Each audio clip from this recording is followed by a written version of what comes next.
Holy crap. So I'm out here detailing a Ford Expedition and I hear a loud bang. And I hurry up and I shut it off. It's starting to smoke. And all of a sudden a fire starts on my generator. I'm not kidding you guys. Next thing I know, I'm running into my trailer to grab my fire extinguisher to put it out. So I've got, look at these cords. It's just got, the fire started right here. It was coming out from the bottom and making its way up to the top. I mean, could you imagine if I was inside working on that car while this thing is up in flames? Luckily, I was right here when it caught fire, but that could have destroyed my freaking trailer. This is why you need to always carry a fire extinguisher with you at all times. Let's take a look inside this panel. That's where the fire started, right there. Holy crap. Unbelievable. Look at that, something, there's an electrical fire that started inside here. Huh. Wow. This is toast. So I'm on my way to Harbor Freight. If I can get this up and running within the next hour, I'm gonna finish this detail. But I did tell my client that if I can't, because those wires are fried, I might have to do some splicing. If that's the case, this is gonna turn into a longer project. And I told my client, I said, listen, if I can get up and running, I'm gonna finish it today.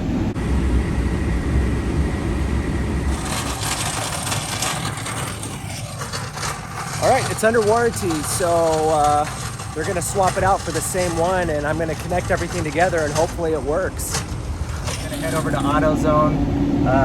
I always replace the spark plug. The spark plug in these things are crap, so I always replace it with an iridium spark plug. And then I gotta fill it with some gasoline and some oil. I'm gonna use the existing cables. I know it's probably not smart, but I just need to do it to finish this detail.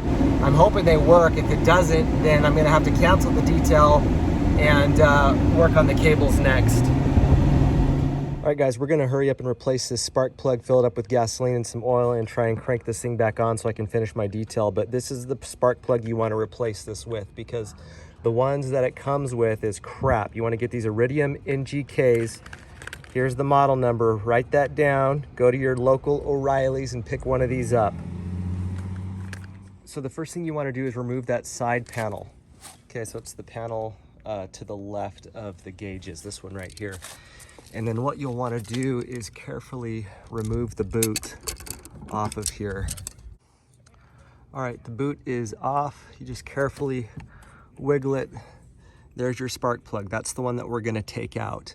All right, so I've got the boot off and I've exposed the spark plug right there. Now to get that one out, I had to go and buy this special driver here that is long enough to reach into that hole, and it's a really tight fit. But to get that out, you need a 13/16 to get it out. The new spark plug requires that NGK is a smaller size. That requires a 5/8 to get it to tighten into place. All right, like I said, it is a really tight squeeze, but you got to kind of give it a good punch down there, and then we'll go ahead and torque this down.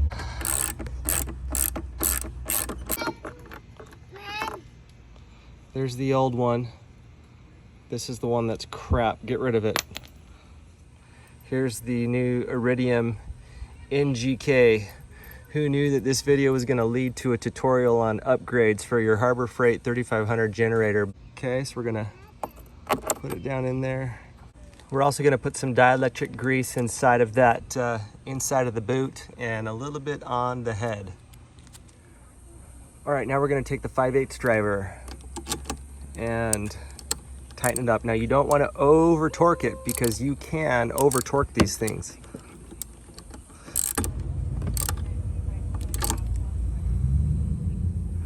All right, stick the boot back on, give it a good push. You should hear it kind of click in place. All right, here's the oil cap. Okay, we're gonna take that out and we're gonna fill it with oil. Now, when you do, what you're gonna wanna do is, I don't know if you can see inside that hole, You want to fill that oil up until you can start to see it hitting the threads, because those threads are slightly angled. Once you see it hitting the threads, it's full. You can tighten the cap back on. All right, this generator takes 10W30. I like to buy the Castrol Edge. Probably doesn't make a difference, but that's the product I like to use. All right, so I don't know if you guys can see this. Let's see if the camera can zoom. You see the oil starting to come up to the top of the threads. We're good. We can put the cap back on. All right, it's gasoline time. All right, guys, moment of truth. Let's turn this sucker on and see if it goes. I have my fire extinguisher by me just in case these wires go a little haywire on me.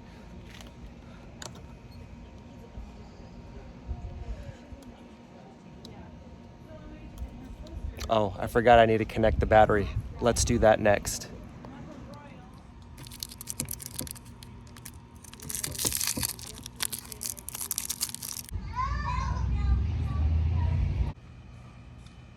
All right, battery's connected. We've got black and red. Take this little rubber thing and push it back up and in. It's like a rubber clamp. It just springs down and it clamps into that bottom opening.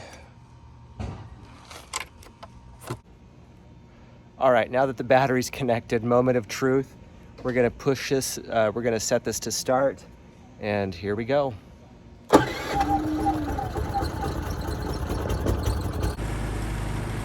All right, we got power. How do I know? My fan's running and my lights are on. Everything's ready to rock and roll. Unbelievable. You know, when it rains, it pours. So I turned everything on. We had power. You saw that inside of my trailer. And then all of a sudden the generator shut off. Well, I guess Harbor Freight has been making some improvements, some enhancements to their generator.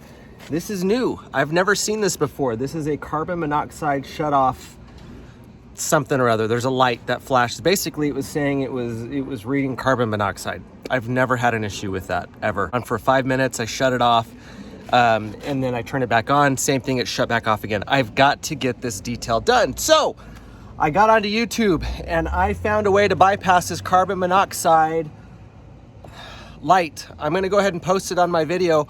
I am not condoning this. I'm not saying that you should do this if you own this Predator 3500 generator. In fact, I would probably encourage you not to do what I'm about to do. However, I've got to get my freaking detail done. I've spent enough time on this that I've got to go ahead and bypass this wire, which I'll show you how to do, and then we're gonna get rocking and rolling on this car. All right, the first thing that we're gonna do is we're gonna remove the switch handle. All right, the next thing that I did is I removed all of the screws off of this face plate once we removed that handle. And that brings us to this wiring harness.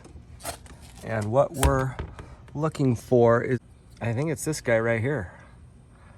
So we need to remove the yellow and the green wire, and we need to keep the red and the gray, if I'm not mistaken.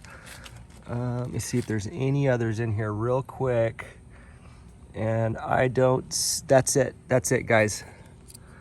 This has got to be the wire. Okay, I'm gonna go ahead and remove the green. Okay, so if you look inside there, you'll see that little pin. That's the center one. The center one needs to be removed.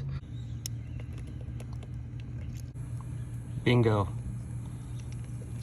Now, with that one removed, I'm gonna go ahead and tape this off, and I'm gonna connect these back together. And hopefully that solved my problem. Watch it uncover another problem. Isn't that how it always works?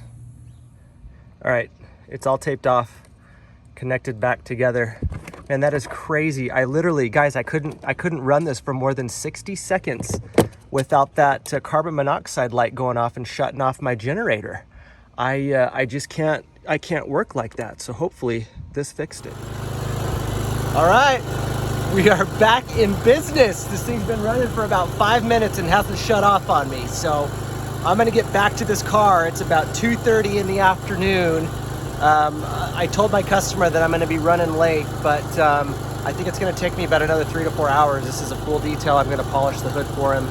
So I'll probably be done around 5 or 6 tonight, but I'm just glad I was able to get up and running and get this customer's car back to him today rather than postponing.